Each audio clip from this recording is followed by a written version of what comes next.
నమస్తే TNT Telugu world కు స్వాగతం. సోమవతి అమావాస్య రోజున శివుణ్ణి ఈ విధంగా ఆరాధిస్తే ఎన్నో అద్భుతమైన ఫలితాలు లభిస్తాయి. ఆ రోజున ప్రతి ఒక్కరూ తలస్నానం చేయాలి. శివలింగానికి అభిషేకం చేయాలి. సాధ్యమైనంత వరకు ఉదయం 7:30 నుండి 9 లోపు రాహుకాలంలో శివుణ్ణి అభిషేకించాలి. ముందుగా పంచామృతాలతో అభిషేకించాలి.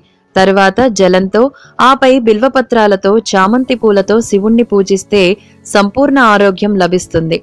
ఆరోగ్యం ద్వారా అష్టైశ్వర్యాలు లభిస్తాయి. మందార పుష్పాలతో కనుక అభిషేకానంతరం సమర్పిస్తే మంచి పిల్లలు పుడతారు.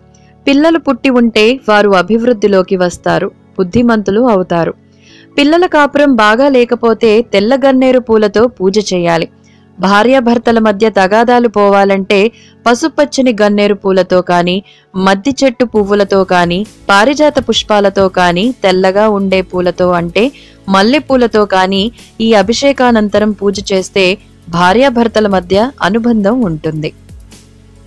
మా వీడియోస్ కనుక నచ్చినట్లయితే లైక్ అండ్ షేర్ చేయండి. మరిన్ని వీడియోస్ కోసం మా ఛానల్ సబ్స్క్రైబ్ చేసుకోండి. వీడియోస్ నోటిఫికేషన్ కోసం ఈ బెల్ ఐకాన్ని యాక్టివేట్ చేయండి. ధన్యవాదములు.